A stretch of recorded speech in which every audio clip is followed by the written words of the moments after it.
L-ebda serħan fuq status quo għal sfidi ġeopolitiċi li għandna fir-reġjun tal-Mediterran sostna dan il-Prim Ministru Robert Abela waqt il-laqgħa tal-Med9 f'Pafos, Ċipru, li laqqet flimkien il-mexxija tal-pajjiżi tan-nofsinhar tal-Unjoni Ewropea.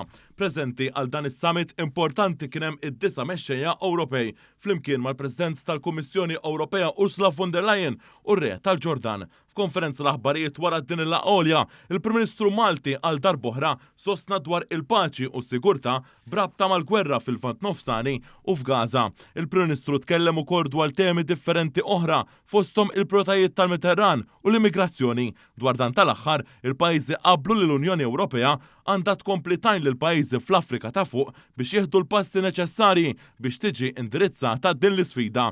Hawnhekk il-Prim Ministru enfasizza li l-Libja għandha tkun parti integrali f'dan kollu għalli Libja issieħeb ewlieni biex tiġi indirizzata l-isfida l-immigrazzjoni u saħaq li Malta se tkompli tappoġġja il-Kummissjoni Ewropea sabiex tissaħħaħ il-kooperazzjoni mal-Libja dwar il-kompetittività. Il-Prim Ministru Robert Abela kompla jimbotta il-pożizzjoni ta' pajjiżna tal-bżonn ta' suq waħdini ekwu għal kulħadd, inkluż dawk l-istati fil-periferija tal-Unjoni Ewropea bħal Malta. Din il-laqgħa saret ftit jiem qabel il-mexxejja Ewropej jiltaqgħu fis-summit tal-Kunsill Ewropew li se jsir fi Brussell.